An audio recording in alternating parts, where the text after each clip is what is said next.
Bab yang kelima, huruf tenggorokan, dan setelah itu saya akan lanjut di bab yang keenam mengenai awalan penentu untuk hari ini. Perhatikan baik-baik, di bab yang kelima itu ada huruf yang disebut sebagai huruf tenggorokan karena huruf-huruf ini diucapkan di dalam tenggorokan, yaitu huruf alef, huruf he, het, dan ayin.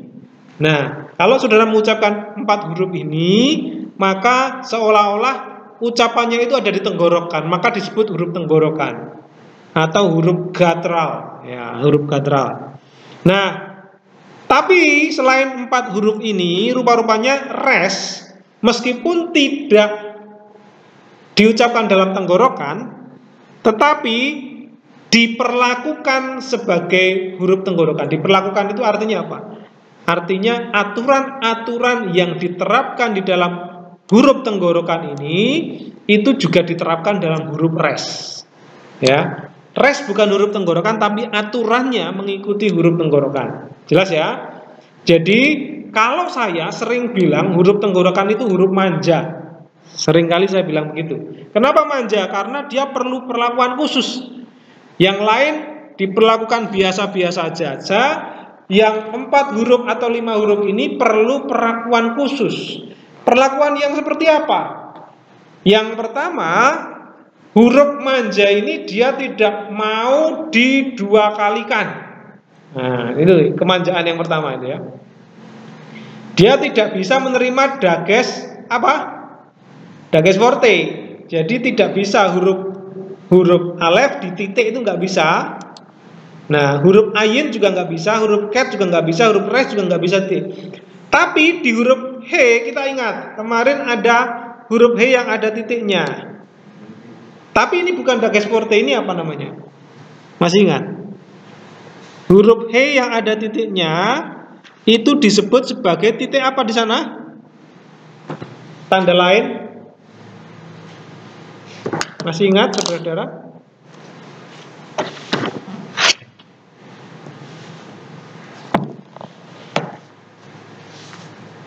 Huruf he yang ada titiknya disebut sebagai titik apa itu?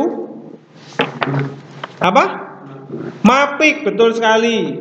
Nah, bagaimana kalau ada mapiknya? Apakah diucapkan atau tidak diucapkan?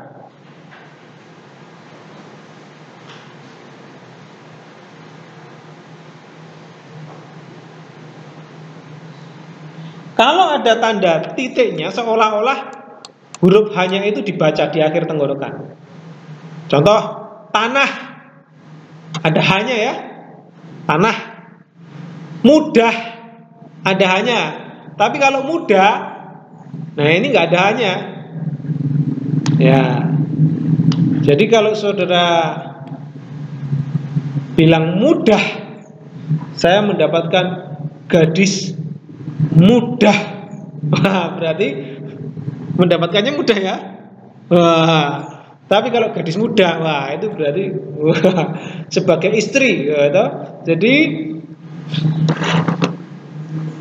hanya ini kalau diberi titik baru berbunyi H ini ya. Nah, ini bukan dages forte, tetapi itu adalah mapik ya, khusus hanya di huruf H saja. Jadi sekali lagi, perlakuan yang pertama terhadap terhadap huruf tenggorokan, dia tidak bisa menerima dages forte. Ya, contoh di sini, me Adam. Ya, me Adam. Bukan mi Adam. Tidak bisa dua kalikan, tidak bisa diberi titik. Bentuk yang biasa dengan huruf-huruf lain ya. Kalau huruf-huruf lain itu ya apa namanya, vokalnya harus diperpanjangkan ya, jadi menggunakan me Adam bukan mi Adam ya. Kalau yang lain vokalnya diperpendek lalu menggunakan dages forte, ini nggak bisa. Nomor 2, huruf-huruf tenggorokan memakai sewa gabungan ya, bukan sewa bersuara atau sewa bisu ya. Nah, jadi dia nggak mau sewa yang biasa, tapi sewanya sewa gabungan. Huruf tenggorokan cenderung pakai vokal patah. Ya, contoh melek di itu, ya kan, adalah jenis kata benda yang mempunyai vokal segol seharusnya ya, tapi dalam sebuah jenis kata benda yang sama yang diakhiri dengan huruf tenggorokan, segol kedua diubah menjadi patah. Contoh ini. Ini yang kedua diubah jadi patah. Harusnya sebeh, biasanya sebeh tetapi menjadi sebah. Jadi karena huruf head ini tenggorokan ya, maka depannya nggak bisa menggunakan segol tetapi menggunakan patah.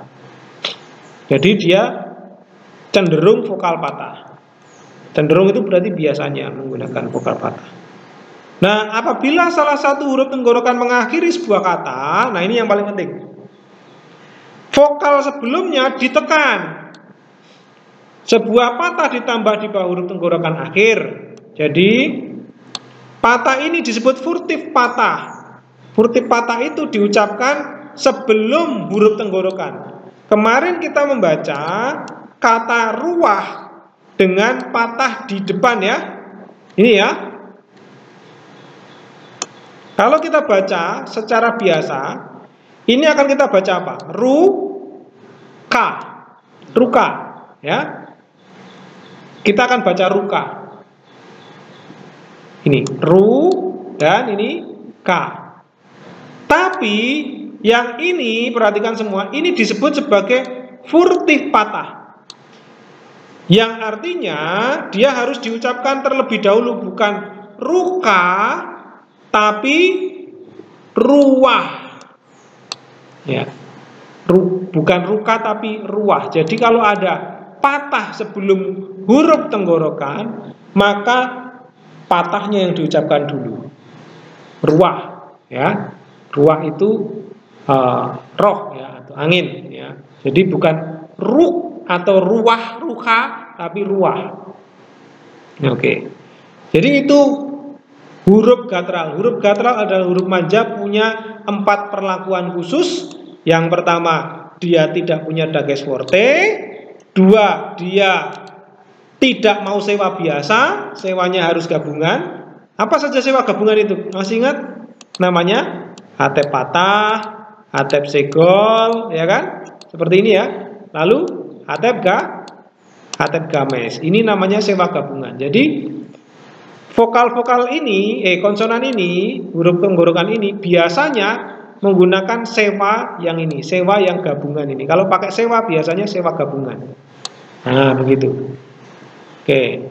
Terus perlakuan yang keempat, dia punya furtif patah. Patahnya dibaca dulu kalau di akhir kata. Nah, itu perlakuan-perlakuan terhadap huruf tenggorokan. Oke, kita akan lihat ya sedikit apakah kita berjumpa dengan huruf tenggorokan di dalam kosakata ini.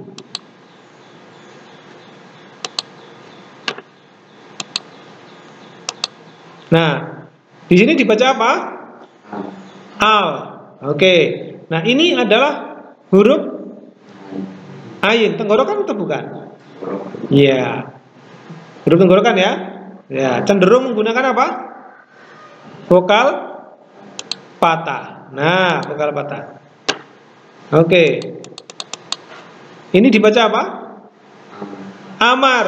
Sekalipun alef ini huruf tenggorokan, tapi ya tidak menggunakan patah. Ya, cenderung itu enggak semua. Ya. Amar ini dibaca amar. Saya akan carikan.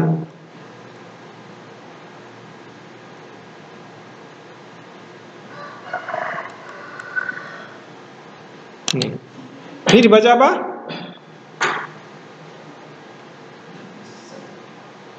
Apa Pak Tevri? Ma'asyeh, betul. Perhatikan di sini mana huruf tenggorokannya? Ya, ini ayin. Lalu dia menggunakan apa? Sewa, tapi sewanya nggak biasa. Karena huruf tenggorokan. Dia sewanya sewa gabungan. Ma'asyeh. Karena ini tidak ada mapik, hanya tidak dibaca. Jadi ma'asyeh, bukan ma'asyeh.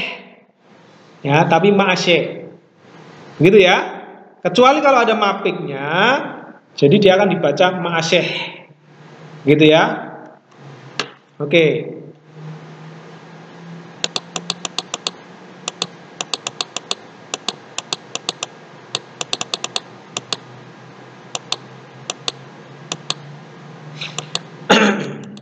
Bentar.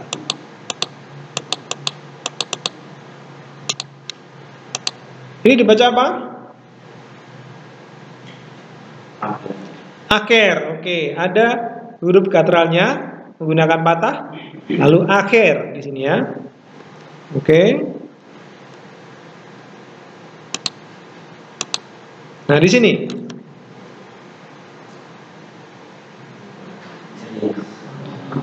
dibaca apa? Ini vokal apa? Zeroa. Ini namanya furti patah. Kenapa furti patah?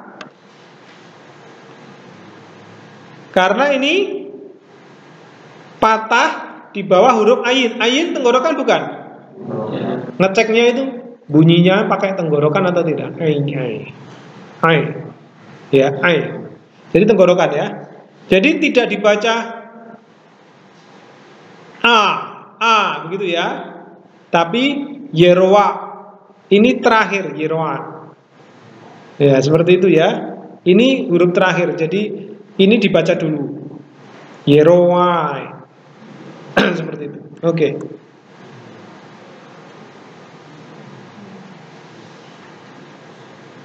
Nah, itu saja. Sekarang kita akan masuk ke bab yang ke-6. Karena huruf guttural sedikit saja. Kita nanti akan ketemu dengan beberapa ketentuan-ketentuan lain di bab berikutnya. Sekarang lihat di bab yang ke-6, awalan penentu. Oke, kita bab 6 akan mulai menghafal kosakata ya. Nah, apa itu awalan penentu? Kalau dalam bahasa Indonesia itu kita tidak pernah punya yang namanya kata atau awalan penentu, nggak ada, atau kata sandang tertentu, itu nggak ada dalam bahasa Indonesia. Nah, dalam bahasa Inggris itu ada namanya the dalam bahasa Inggris ya, atau a book,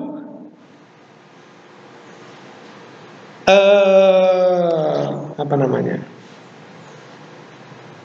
a pencil. Berarti itu sebuah buku, sebuah pensil. A man, seorang manusia. Jadi itu kata sandang yang tidak tertentu. Kalau dalam bahasa Inggris juga punya the yang menyebutkan itu sebagai kata sandang tertentu. Buku itu, the book, berarti buku itu. Berarti ada kata sandang tertentu. Dalam bahasa Ibrani punya kata sandang tertentu. Kalau bahasa Yunani punya artikel, ya. Kalau bahasa Ibrani itu punya ha atau he menggunakan patah, kames atau segol. Nah, contoh kata raja itu artinya melek. Dalam bahasa Ibrani melek. Raja atau melek itu akan menjadi tertentu kalau ditambahi dengan awalan ha. Kalau melek itu raja, tapi kalau ha melek berarti raja itu. Nah, contoh ini ya. Melek itu raja, tapi kalau ha melek raja itu. Jadi ha ini menunjukkan awalan penentu. Khol itu artinya suara. Tapi kalau ada ha khol itu artinya suara itu. Yang penting kalau ada ha berarti itu ditambahi itu. Ya, itu kita curigai. Ya, curigai. Nah, apabila awalan penentu ditambah pada kata yang mulai dengan huruf B gat kepat, dages lene di dalam huruf-huruf ini diubah menjadi dages forte. Diubah tapi tetap sama titik ya. Jadi nggak perlu Nggak perlu bingung, titiknya masih sama. Contoh, rumah itu dalam bahasa Ibrani bayit. Apa? Dibaca apa? Bayit. Tapi kalau diawali dengan ha menjadi ha bayit, itu artinya rumah itu. Wah, gampang toh? Jadi kalau ada awalan ha, itu berarti artinya itu. Nah, sekarang dages forte muncul lagi nih. Huruf tenggorokan. Huruf tenggorokan muncul lagi nih. Kalau huruf tenggorokan gimana awalan penentunya? Awalan penentu huruf tenggorokan itu menggunakan vokal kames, ya, vokal kames h, seperti itu. Jadi bisa patah, bisa kames. Contoh, terang. Terang itu apa artinya? Or. Dalam bahasa Ibrani terang itu or, ya. Kita sekarang melihat terang, ya, or. Nah, karena or ini diawali huruf apa? Huruf guttural, alef, ya.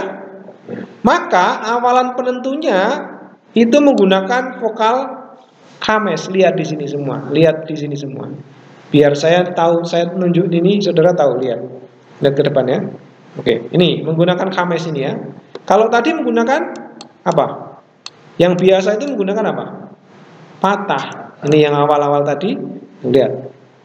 Dia menggunakan patah, tapi huruf guttural kames mintanya. Nah, makanya saya sering sebut huruf guttural itu huruf manja. Dia nggak mau sama, ya kan? Dia nggak mau sama. Ya. Mata itu dipakai huruf guttural lagi, huruf manja lagi. Maka awalan penentunya menggunakan kames. Ros artinya kepala. Ros awalannya r, res.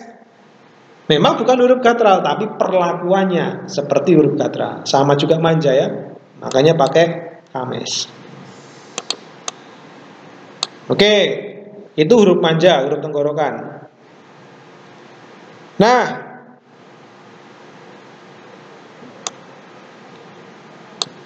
kalau awalan penentu sebelum huruf tenggorokan yang keras, huruf tenggorokan yang keras itu apa sih? He sama cat itu dibedakan menjadi huruf tenggorokan yang keras. Itu tetap pakai patah, ya, tetap pakai patah. Untuk he dan head pakai patah, yang lain pakai kames. Nah, awalan penentu 2.3 sebelum h atau sebelum a, ayin, ya, yang tidak ditekan, dan selalu sebelum cat adalah segol. Nah, jadi kadang-kadang pakai segol, kadang-kadang pakai patah, kadang-kadang pakai kames. Contoh, gunung itu har, tapi kalau gunung-gunung harim. Nah, kalau saya mau menyebut gunung-gunung itu bukan harim, tapi he harim. Jadi ada dua nih, satu he, satu harim. Ya, debu itu apar. Kalau saya mau bilang debu itu, tinggal cukup tambahkan he apar, debu itu. Ya. Kakom itu orang yang berhikmat, bijak. Kalau saya bilang orang yang hikmat itu, berarti he kakom. Keberanian khayil, he khayil itu keberanian itu, ya. Lalu sebelum huruf he dan ayin ditekan adalah patah. Nah, ini contoh. Har menjadi hahar. Apa nih? Awel menjadi awel, dosa. Hamartia, awel, ya. Awel. Dosa, amel, hamartia. Nah, jadi itu. Jadi hari ini intinya kita mengenal ada kosakata. Kosakata bahasa Ibrani itu sama seperti kosakata yang lain, harus dihafalkan. Ya kan? Harus dihafalkan. Tidak bisa kita bisa baca langsung terus kemudian hafal. Nah, contoh kosakatanya. Nah, ini. Ada apa di sana?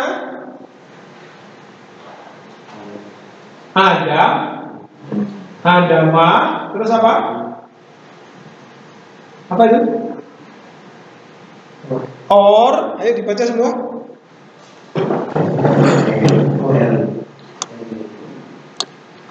Apa? L, apa lagi? Elohim, Amar, Bo, Ba, Bara, B. Terus Hekal. Terus Kosek, Yom,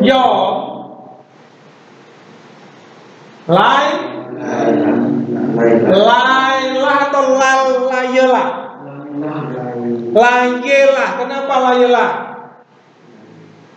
Apakah ini panjang atau pendek? Pendek. Kenapa di sini laye? Karena ada tanda nafas. Layelah, tanda tekan, penekanan suara. Sorry, tanda penekanan suara. Layelah. Terus melek. Terus min. Terus ir. Terus apa? Terus ros. Jadi itulah kosakata pertama yang ingin saudara hafalkan. Kita ulang ya. Manusia Adam. Tanah bumi Adama. Coba sekali lagi. Adam dengan Adama. Manusia dengan tanah. Bedanya di mana?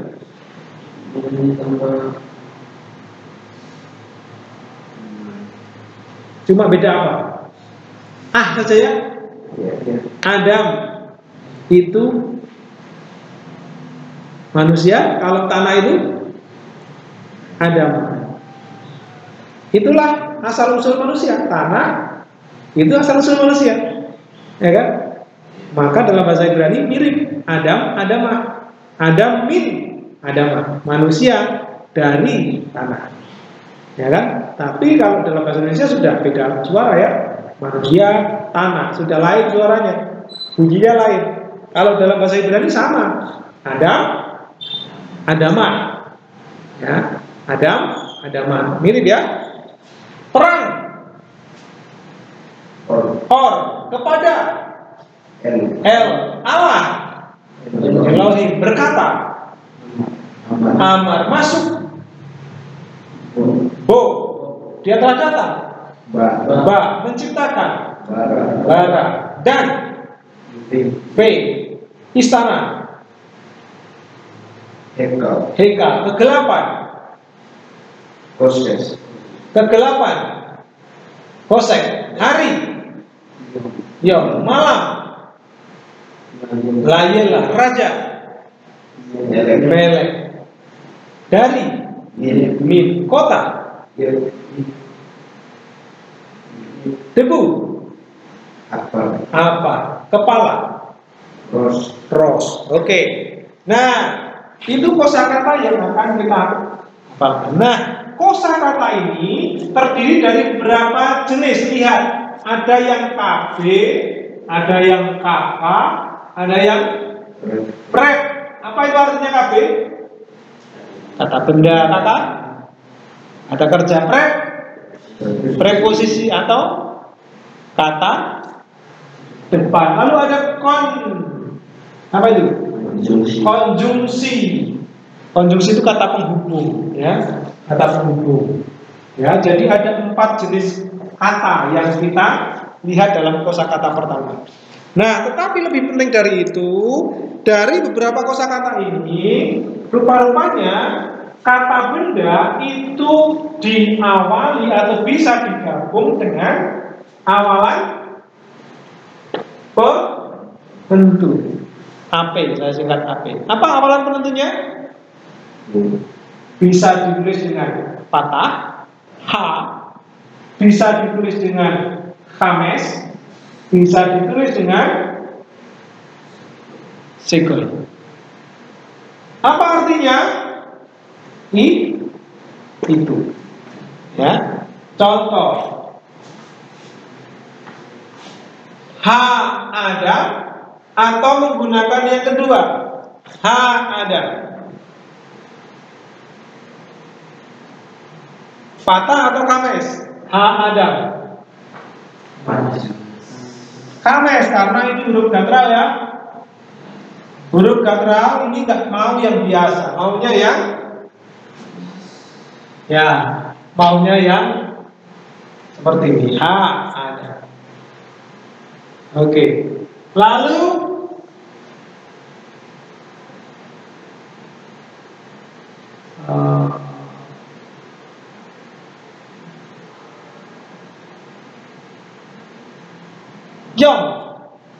Yom pakai 1 atau 2 atau 3, patah kames sekor. Yom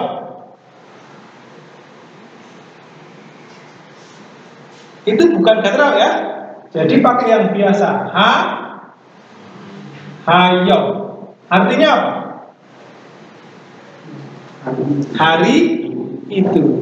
Kalau yang ini manusia itu. Kalau ini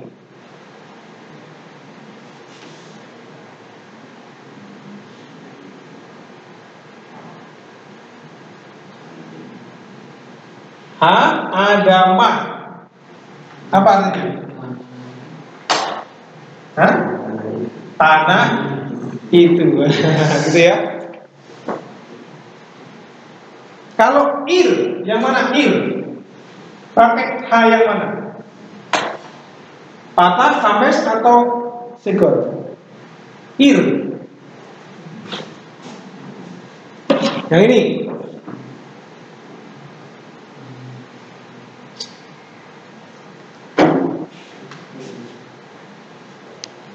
Ir. Yang mana?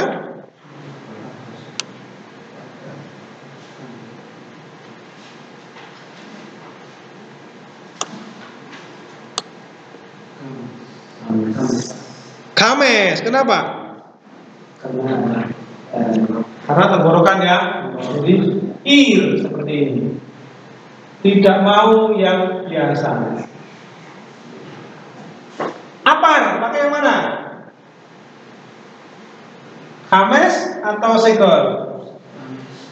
Segol. Kenapa? Karena dia belakangnya keras, ain keras, ya kan? Belakangnya menggunakan kames. Jadi par. Nah, saudara tidak perlu bingung pakai kames, pakai patah atau pakai segol, nggak perlu bingung. Yang perlu kita ketahui, sekarang kita akan menjadi orang yang curigaan. Yang curigaan. Curigaan itu gampang curiga. Ya. Jurus bahasa Ibrani itu curigation. Bahasa Inggris ya. Enggak ya, itu salah, itu bahasa saya ini. Curigaan. Mencurigai. Apa yang dicurigai? Jangan-jangan. Nah, jangan-jangan yang pertama adalah kita mencurigai munculnya huruf H kalau kita berjumpa dengan kosakata. Kalau kita berjumpa dengan kosakata, kita curigai jangan-jangan H itu bukan kosakata dasar, bukan kata dasarnya, tapi itu awal penentu. Nah, untuk mencari kata dasarnya, ya hilangkan H-nya. Contoh, kalau saudara mencari di sini, gitu, ada kata apa ini? Melek, artinya apa? Raja. Ini kata dasar atau bukan? Kata dasar karena tidak ada awalan H, ya, tidak ada. Tapi kalau di sini saudara cari kata Hamelek di dalam kosakata ini nggak akan ketemu. Ada nggak di sini Hamelek? Nggak ada, ya kan? Karena kita curigation, karena kita curigation, H di sini itu adalah awalan penentu. Oleh karena itu, ketika kita melihat huruf H di sana, Maka H di sini dihilangkan. Oh, kata dasarnya berarti melek. Ya, kata dasarnya melek. Gampang ya menerjemahkan ke dalam bahasa Indonesia? Gampang nggak? Nah, ini nomor 1 sudah selesai itu. Nomor 1, melek itu raja. Kalau H melek apa? Raja itu adalah gampang. Terjemahkan bahasa Ibrani itu gampang apa angel, Brando? Gampang atau susah? Gampang. Ya, tadi kita langsung bisa menerjemahkan melek raja. H melek raja itu gampang. Sekarang kita lihat yang nomor 2. Yom. Yom itu apa? Lihat di sini. Yom. Hari. Kalau hayom, hah? Hari itu, walah gampang ternyata ya. Ternyata bahasa Ibrani gampang atau susah? Gampang. Nah, cuman nambahin itu kok, gitu. Sekarang kita lihat, nih 3. Layelah, ada tekanan suara, jadi dibunyikan sepanya. Apa? Lihat di sini. Malam. Malam. Layelah itu malam. Kalau halayelah, wah, Brando sudah langsung bisa. Wih, ya kan? Gampang ya, Dok? Gampang kan, Dok? Gampang. Malam itu. Lagi, Brando. Or apa, Dok? Or, lihat di sini, Dok. Yang mana or? Wih, mana or kok? Terang. Kalau hakor apa itu? Terang. Nah, terang itu gampang ya. Gampang, sudah 4 soal. Gampang. Sekarang saudara sudah tidak cuma membaca, tapi saudara bisa menerjemahkan bahasa Ibrani. Hebat ya. Sekarang lihat nomor 5. Ir, apa itu ir? Tepri. Kota. Hair. Oke, awan. 6. Dibaca. Ros atau rokos? Oke, lihat ya. Hurufnya begini, alef, lalu shin, ya. Semua kosakata, semua huruf konsonan punya vokal. Ini R punya vokal O, ya. Lalu ada alef punya vokal O juga. Lalu ada sin ya, ada sin di sini.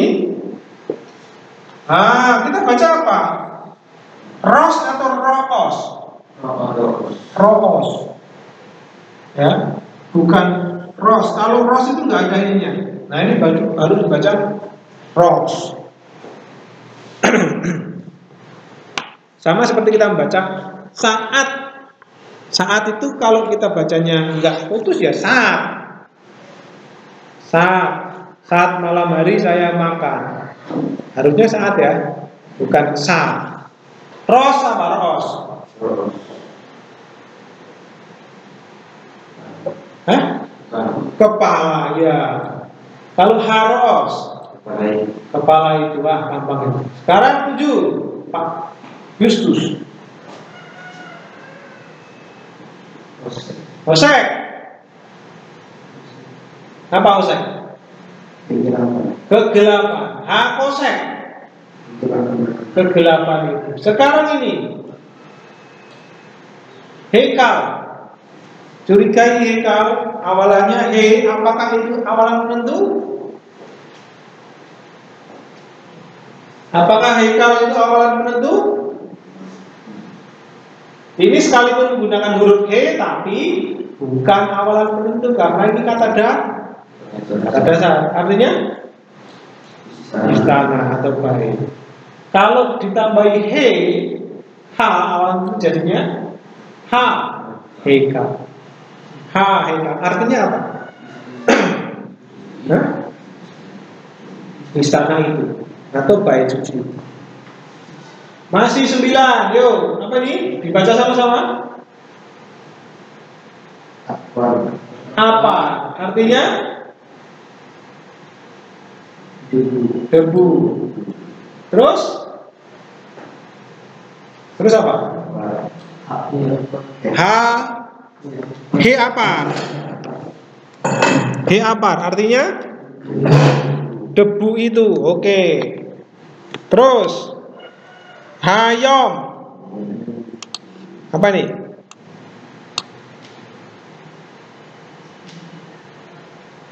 Curigai. Hanya itu awalan penentu, yomnya itu kata dasar. Apa itu?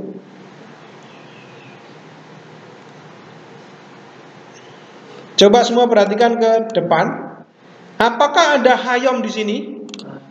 Nggak ada. Tetapi yang ada adalah yom. Berarti hayom artinya hari itu atau siang itu.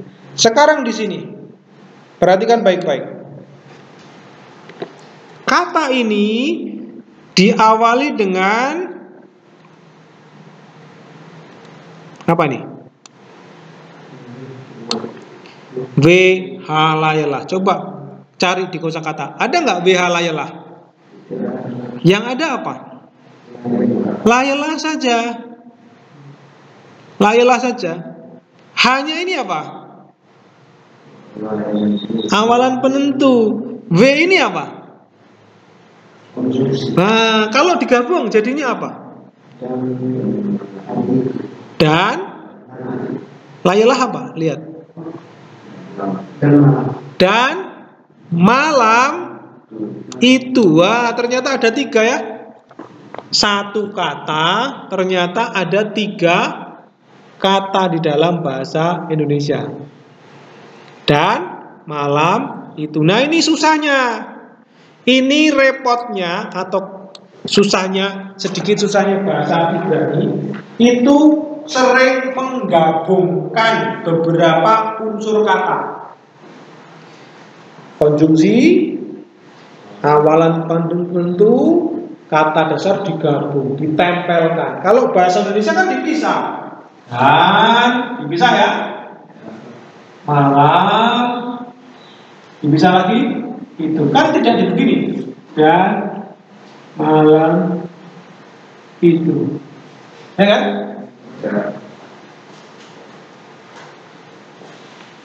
Kalau tidak dipisah Pak, bahaya ya. Contoh,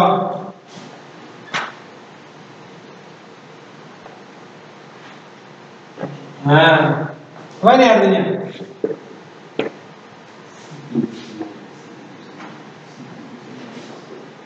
Siti Kusnari atau si tikus nari.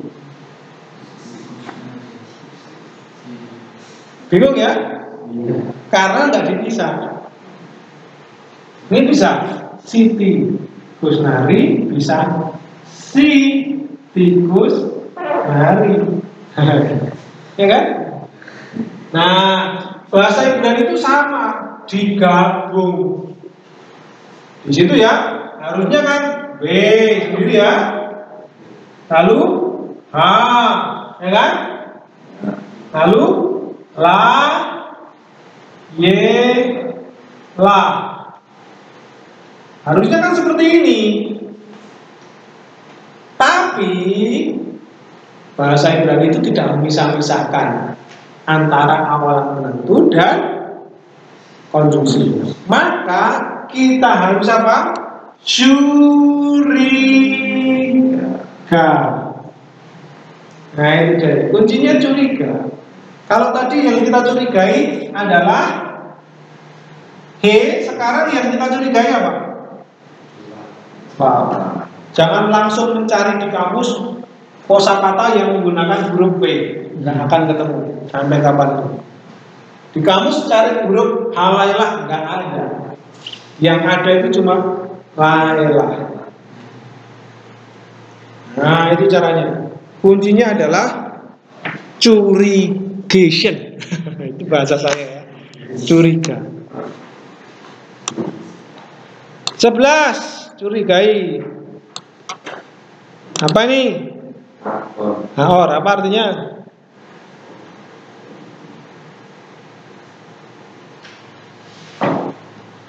Haor. Apa artinya? Terang itu, betul. Hakosek. Apa artinya? WH kosek. Sama. Curigai.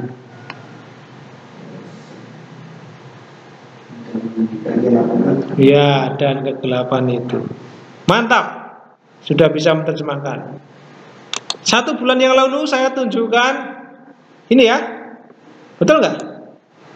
Saya pernah tunjukkan ini. Coba dibaca. Coba diterjemahkan. Ya kan? Sekarang saudara sudah bisa membaca dan menerjemahkan. Mantap ya? Nah, itu dia. Jadi pasti saudara bisa. Sekarang lihat ini.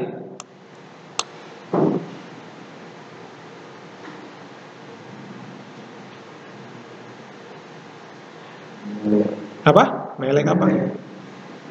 Artinya apa? B Adam. Nah, jadi apa nih? Raja dan manusia. Sekarang yang ini.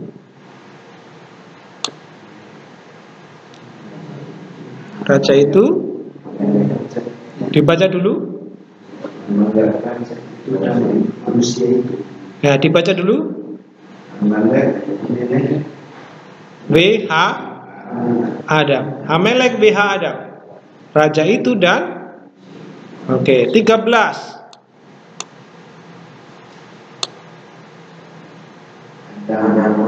Adama?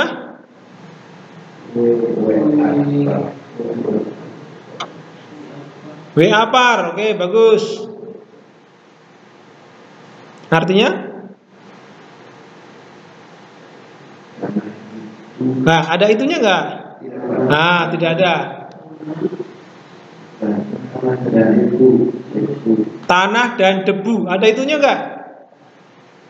Enggak ada. Enggak ada itunya ya? Oke. Yang ini sekarang. Adamah W He apar. Apa artinya? Tanah itu dan debu itu. Wih, mantap. Sudah bisa. Masih ada. Di belakangnya masih ada. Tenang, tenang. Masih ada ya. Oke. Sekarang coba yang 14. Dibaca dulu ya. Ir apa? W Hekal. Apa ini? Kota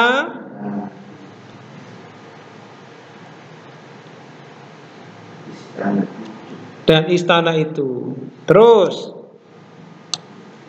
terakhir 14, bukan terakhir ya. Air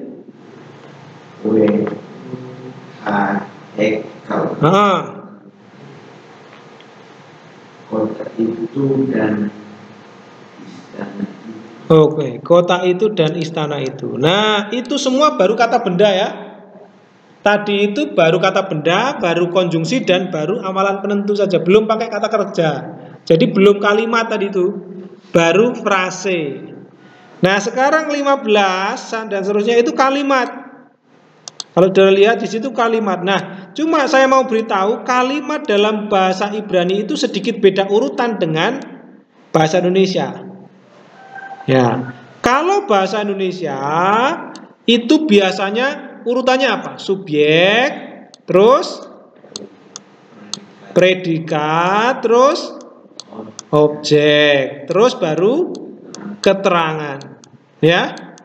Tapi Tapi kalau bahasa Ibrani, ini kan arahnya ke sana ya. Ini bahasa Ibrani arahnya ke sana. Ini kalau kita lihat di sini ada kata bara. Lihat kosakata bara itu apa? Kata kerja atau kata benda? Kata kerja. Berarti ini predikat dulu ya. P dulu, predikat dulu. Kata kerja dulu, baru kemudian Elohim, kata benda atau kata kerja? Kata benda. Berarti subjeknya ini. Bukan subjek predikat, tapi predikat dulu baru subjek. Nah, baru kemudian apa? Adam, itu kata benda lagi. Ini objeknya. Lalu min, lihat di dalam kosakata min itu apa?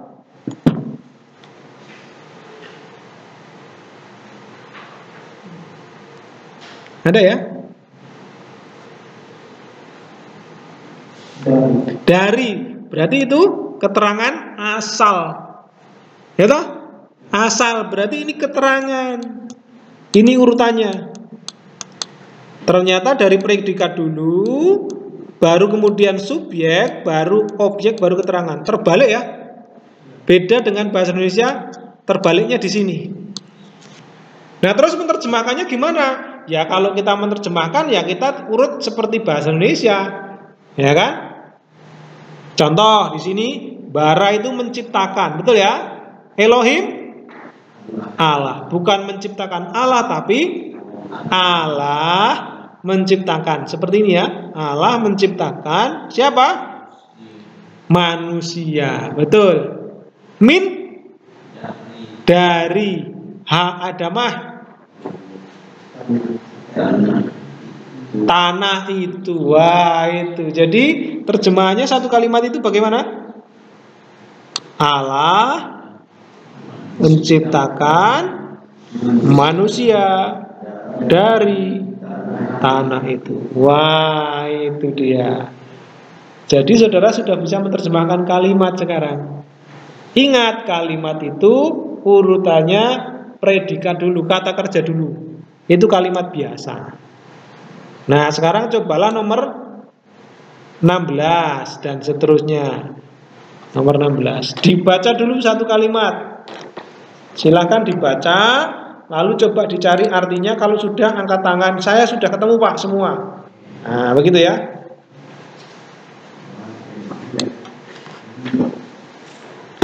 Saya kebanyakan